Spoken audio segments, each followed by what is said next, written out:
Baik, Ibu dengar Bu? Tes? Ya sudah bisa. Udah ada. Pun sudah. Ya, makasih Ibu ya sudah bergabung pagi hari ini. Pagi hari ini kita akan belajar terkait dengan neraca, laba rugi dan arus kas termasuk perubahan modal. Jadi kalau kemarin itu kita sudah belajar mengenai tahapan-tahapan untuk menyusun laporan keuangan. Hari ini kita lihat laporan keuangannya. Nanti pada sesi terakhir kita akan membuka juga bagaimana sih format laporan keuangan yang diinginkan oleh Permendes nomor 3 tahun 2021. Kita lihat bahwa laporan keuangan itu terdiri dari laba rugi, neraca, kemudian arus kas, kemudian perubahan modal. Kita akan melihat neraca terlebih dahulu. Neraca itu terdiri dari aktiva sama dengan utang plus modal. Artinya Ibu,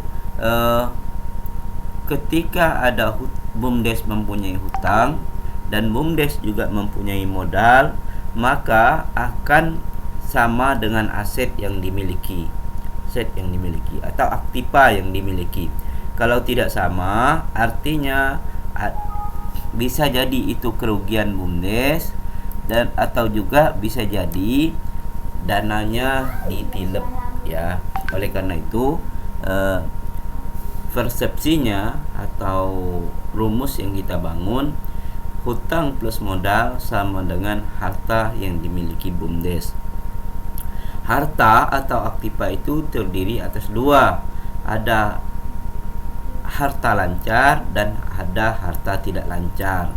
Kalau harta lancar itu diantaranya adalah kas. Kas itu ada kas di tangan, itu kas di bendahara BUMDes. Kemudian ada kas yang di rekening bank. Jadi tentunya BUMDes kita sudah memiliki rekening bank, sehingga ada juga kas tentunya yang di rekening bank. Sebaiknya Ibu, kas yang di rekening bank ini tidak semuanya gitu, tapi ada yang dipegang oleh pengurus BUMDes. Kenapa demikian? Karena BUMDes perlu kegiatan operasional, misalnya ada kegiatan mendadak untuk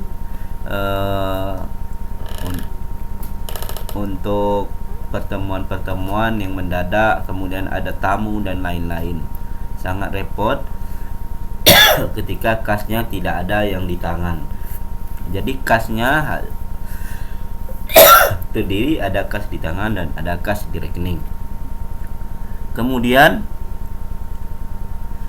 ada piutang dagang, ada piutang ya. Piutang ini termasuk di dalam kas aktiva lancar atau harta lancar. Kenapa?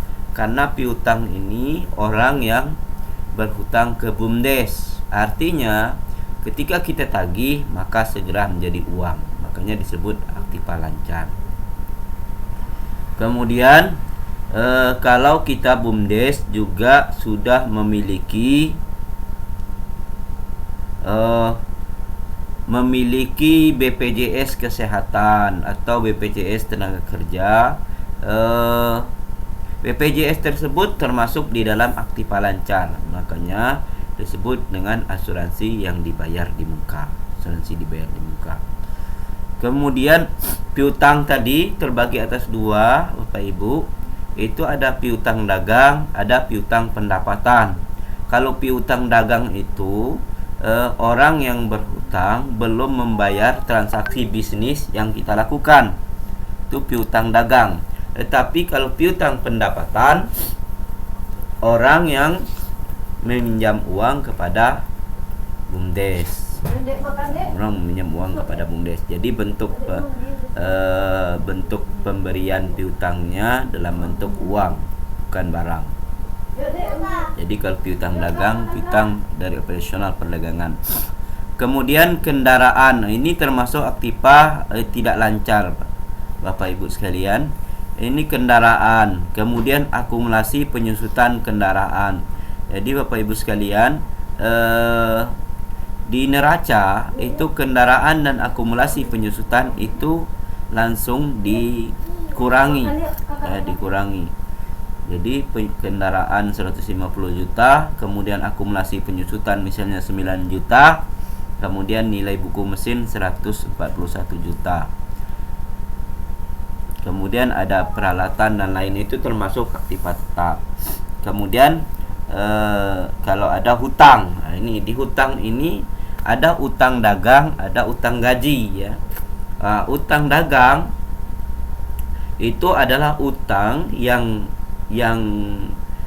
terjadi karena proses bisnis, proses perdagangan yang dilaksanakan oleh BUMDes. Sedangkan utang gaji adalah utang BUMDes terhadap gaji karyawan. Jadi kalau belum terbayar gajinya, itu dinamakan utang gaji. Jadi Bapak Ibu sekalian yang pengurus BUMDes, jika mau gajian itu bisa gitu.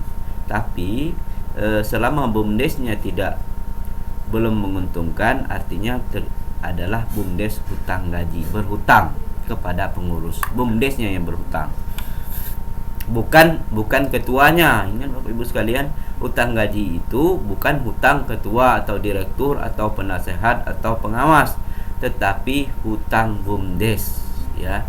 Ketika BUMDesnya untung baru dibayar, itu hutang gaji. Kalau hutang ketua, nanti Bapak Ibu sekalian menagih ke ketuanya gajinya yang tidak dibayar gitu kan, atau hutang penasehat gitu kan, nanti menagih kepada penasehat BUMDes, menagih kepada kades gitu kan gajinya. Tidak seperti itu. Hutang gaji itu adalah hutang BUMDes kepada pengurus, hutang BUMDes kepada pengurus, BUMDesnya yang berhutang. Jadi ketika BUMDesnya untung, bisa untuk dibayarkan. Kemudian modal. Kalau modal ini, kalau di BUMDes tentunya ada modal desa, ya, modal desa. Kemudian ada juga modal pihak ketiga. Jadi Bapak Ibu sekalian, di BUMDes itu bisa menyertakan modal dari masyarakat, hanya saja tidak mayoritas. Jangan mayoritas. Mayoritasnya tetap ada pada modal desa. Jadi kalau modal BUMDes itu misalnya membutuhkan modal 200 juta, artinya modal yang dimiliki desa itu 120 juta misalnya kan. Kemudian modal yang dimiliki masyarakat 80 juta, arti minimal boleh. Jadi modal itu ada modal desa dan ada modal pengurus BUMDes, modal masyarakat. Jadi untuk neraca ini hanya 3 poin yang perlu diingat. Ada aktiva atau aset. Aset itu terdiri atas 2, aset lancar dan aset tidak lancar. Kemudian ada hutang, kemudian ada modal. Kemudian kita lihat laporan perubahan modal. Jadi Bapak Ibu sekalian, laporan perubahan modal ini nggak usah bingung, nggak usah pusing, nggak usah karena sinyal. jadi perubahan modal ini sangat simpel, ya, sangat simpel laporan perubahan modal. Jadi modal awal, jadi misalnya ada penyertaan modal dari desa berapa, 100 juta misal, modal awal dikurangi laba atau rugi tahun berjalan, kemudian dapatlah modal akhir. Cuma seperti itu laporan perubahan modal, ya. Kalau misalnya BUMDesnya sudah beberapa tahun, maka modal ditambah dengan penambahan modal.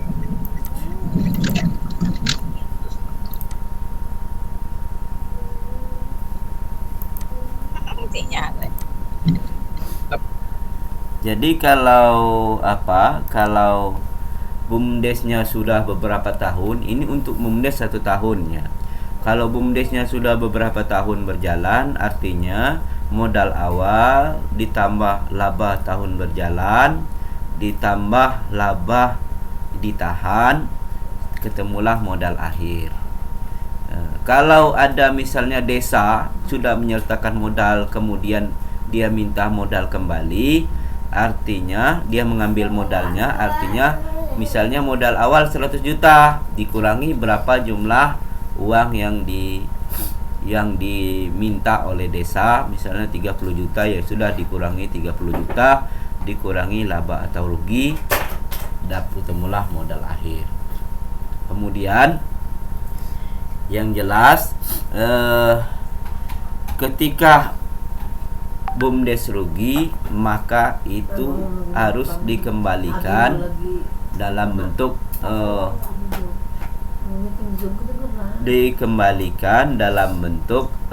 laba di tahun-tahun mendatang. Misalnya ruginya tahun 2021, maka pengembaliannya itu ketika laba tahun 2002 atau 2003 gitu, seperti itu. Kemudian laporan laba rugi, pendapatan, kemudian ada beban. Kalau laba rugi ini yang di atasnya pendapatan, kemudian di bawahnya beban ya, termasuk gaji Bapak Ibu sekalian, itu adalah beban gaji, itu ada di laporan laba rugi.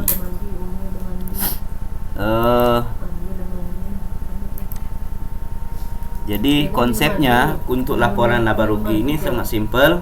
Di atasnya pendapatan, kemudian di bawahnya adalah langsung beban-beban. Kita lihat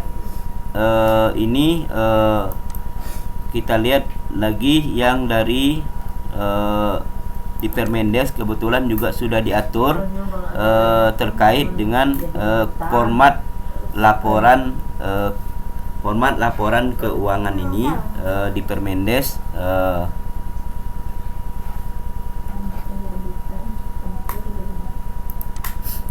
Kita lihat di Permendes nomor 3 tahun 2021 ya.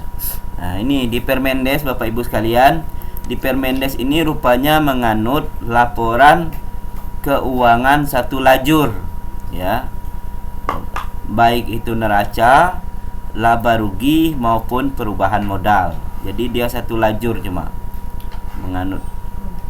Jadi 1 lajur ke bawah, tidak seperti tadi yang 2 lajur ya, 2 lajur.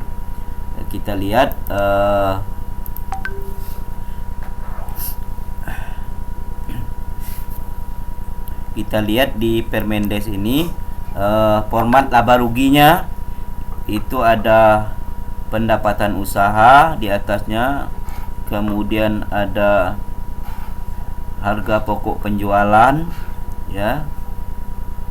Harga pokok penjualannya harga, kalau kita usaha dagang itu tentunya harga barang-barang yang kita jual belikan, itu harga pokok penjualan. Kemudian harga pokok dagang, kemudian ketemulah laba kotor. Kemudian dikurangi di bawahnya itu biaya administrasi, kemudian pendapatan di luar usaha. Pendapatan di luar usaha ini seperti misalnya kalau BUMDes itu punya deposito yang cukup besar, kemudian ada pendapatan dari deposito, itu namanya pendapatan di luar usaha. Kemudian ada biaya lainnya, biaya di luar usaha juga, itu misalnya biaya di luar usaha ini seperti menjamu tamu dan lain-lain, itu biaya di luar usaha. Ini format di laba rugi di Permendes 1 lajur. Kemudian format perubahan modal, ada modal awal, kemudian kalau Bapak Ibu misalnya 2021 dikasih modal awal, kemudian 2022 ditambah modal lagi, artinya ada penambahan modal, kemudian ada saldo laba ditahan kalau sudah beberapa tahun, kemudian saldo tahun berjalan, kemudian dividen untuk tahun berakhir, ya, dividen. Jadi dividen itu adalah yang seperti yang setiap akhir tahun yang dibagi-bagi sesuai dengan ADRT, sesuai dengan ADRT BUMDes, ya. Misalnya untuk pengurus berapa persen, kemudian untuk pengelola berapa persen, kemudian untuk masyarakat juga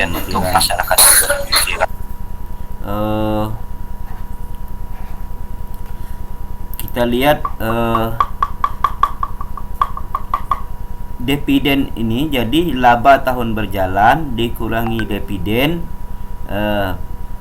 barulah laba ditahan per tahun, mendapat laba ditahan tahun berjalan tersebut, barulah ketemu modal akhir. Jadi modal awal ditambah tambahan modal, kemudian ditambah laba tahun berjalan tahun sebelumnya, misalnya ditambah laba tahun berjalan sekarang, kemudian dikurangi dividen, kemudian barulah ketemu modal akhir, jumlah modal akhir. Itu laporan perubahan modal.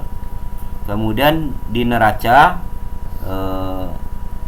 di Permendes juga satu lajur, jadi tidak dua lajur seperti yang saya contohkan tadi. Dia satu lajur saja, yang di atasnya aset lancar.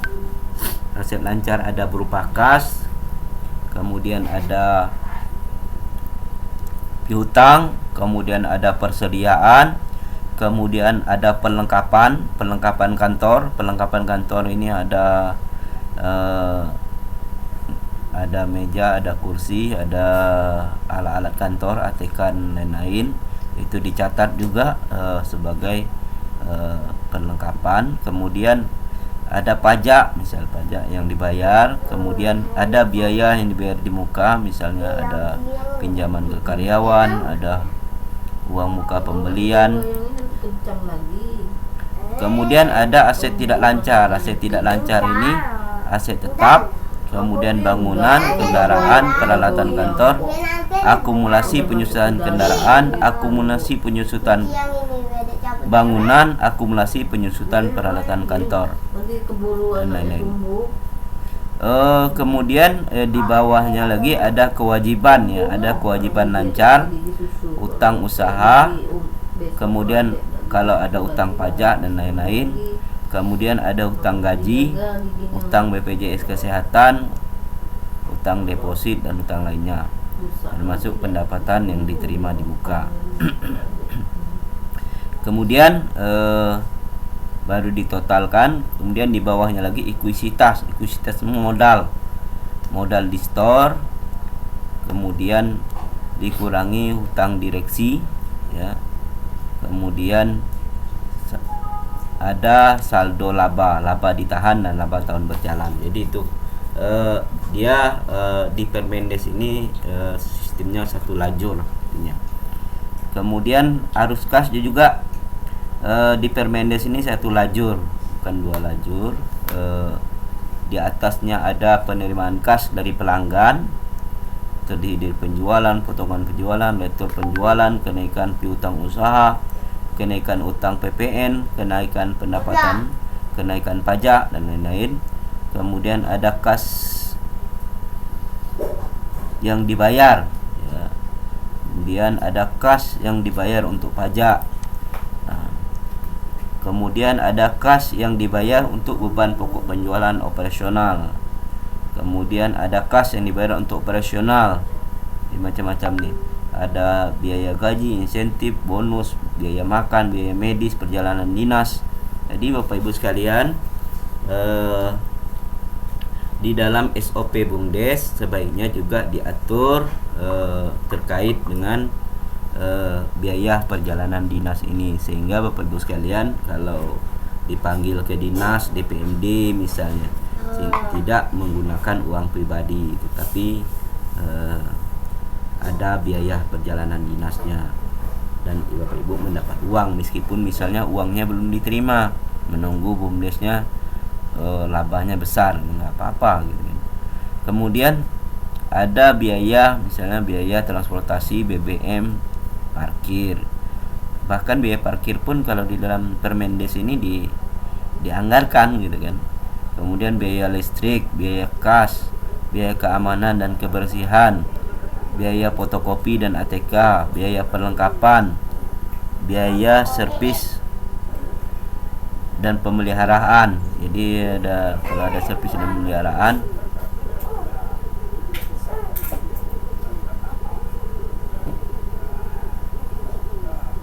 kemudian biaya operasional, biaya penyusunan bangunan kantor, biaya penyusutan kendaraan, biaya penyusutan peralatan, kemudian kenaikan pada akumulasi penyusutan kendaraan, kenaikan akumulasi penyusutan kantor. Kemudian kas di bawahnya lagi ada kas dibayar dan terima.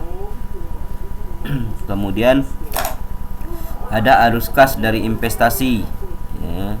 Kemudian ada arus kas dari pendanaan. Iya Bapak Ibu sekalian, kalau di Permendes nomor 3 ini sudah lengkap sepertinya. Tinggal Bapak Ibu sekalian meniru sesuai dengan Permendes. Tak hanya saja transaksinya tentu beda-beda tergantung jenis usaha Bapak Ibu sekalian. Kalau jenis usahanya wisata ya beda lagi gitu kan transaksinya. Karena wisata adalah jasa. Kalau perdagangan, sepertinya bisa seperti kalau usahanya perdagangan seperti yang ada di Permendes ini, sepertinya sangat cocok untuk usaha perdagangan. Kalau usaha jasa ini transaksinya perlu menyesuaikan dengan apa yang ada di transaksi Bapak Ibu sekalian.